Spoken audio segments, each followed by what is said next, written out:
ಎಲ್ಲರಿಗೂ ನಮಸ್ಕಾರ. ಹೀಗೆ ಒಂದು ದಿನ ವ್ಲಾಗ್ 10ಕ್ಕೆ ಆತ್ಮೀಯವಾದಂತಹ ಸ್ವಾಗತ. ಇಂದಿನ ಏಕಾದಶಿ ಪೂಜೆಗೆ ತುಳಸಿ ಕುಡಿಯನ್ನ ತೆಗೆದು ಒಂದು ಸುಂದರವಾದ ಹಾರವನ್ನ ಮಾಡಿ ಮನೆಯ ಮುಂದೆ ಒಂದು ಪುಟಾಣಿ ರಂಗೋಲಿ ಹಾಕಿ ಇವತ್ತಿನ ದಿನವನ್ನ ಶುರು ಮಾಡಿಯಾಯಿತು. ನಾನು ಅದಾಗಲೇ ನನ್ನ ಹಳೆಯ ವಿಡಿಯೋಗಳಲ್ಲಿ ಹೇಳಿದಂತೆ ನಮ್ಮ ಮನೆಯ ದೇವರ ಪೂಜೆಗೆ ನಾವು ಹೊರಗಿನಿಂದ ಹೂಗಳನ್ನು ತರುವುದು ಬಹಳ ಕಡಿಮೆ. ಕೇವಲ ಕೆಲವು ಹಬ್ಬಕ್ಕೆ ತರ್ತೀವಿ.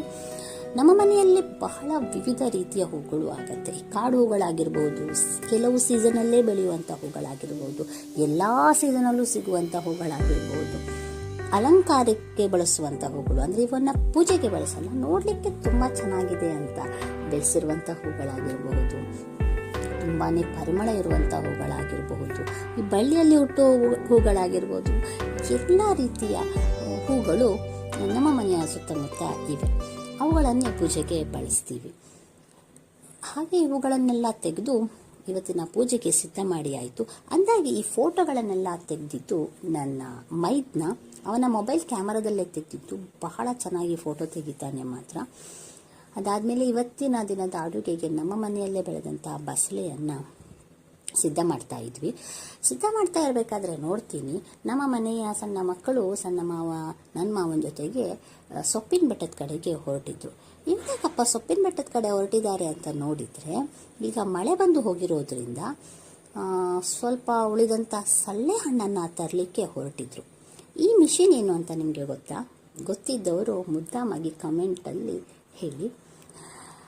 ಯಾಕೆಂತ ಹೇಳಿದ್ರೆ, ಈ ಸಳ್ಳೆ ಹಣ್ಣುಗಳು ಮಳೆ ಬಿದ್ದಾಗ ಬಹಳ ಸಿಹಿ ಆಗತ್ತೆ. ಇದ್ರ ಹಣ್ಣಿನ ಟೇಸ್ಟ್ ಕೂಡ ಒಂದು ಸ್ವಲ್ಪ ಹುಳಿ ಸಿಹಿಯಾಗಿರುತ್ತೆ. ಬೀಜವನ್ನು ತಿಂದರೆ ಮಾತ್ರ ಕಹಿಯಾಗಿರುತ್ತೆ. ಬೀಜವನ್ನು ಎಷ್ಟು ತಿನ್ನಿ, ಇದು ಬಹಳ ಔಷಧೀಯ ಗುಣ ಇರುವಂಥ ಹಣ್ಣು ಅಂತ ಹೇಳಿ ಸಣ್ಣಗಿಂದ ನಾವು ತಿಂತಾ ಇದ್ವಿ ಅಂತ ಹೇಳಿ ನನ್ನ ಸಣ್ಣ ಮಾವ ಯಾವಾಗಲೂ ಹೇಳ್ತಾ ಇರ್ತಾರೆ. ಇದರ ಬಗ್ಗೆ ನಿಮಗೇನಾದರೂ ಗೊತ್ತಿದ್ರೆ ದಯಮಾಡಿ ಕಾಮೆಂಟನ್ನು ಮಾಡಿ.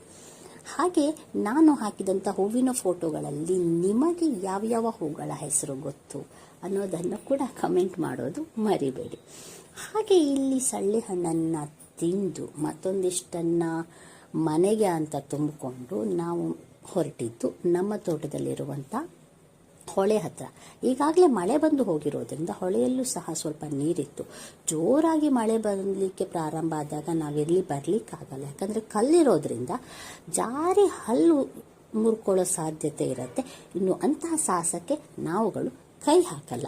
ಹೀಗಾಗಿ ಸ್ವಲ್ಪ ಹೊತ್ತು ನೀರಲ್ಲಿ ಆಟ ಆಡಿ ಸ್ವಲ್ಪ ಸಮಾಧಾನ ಆದಮೇಲೆ ನಾವೆಲ್ಲ ಮನೆಗೆ ಹೊರಡೋಣ ಅಂತ ಹೊರಟ್ವಿ. ನನಗೆ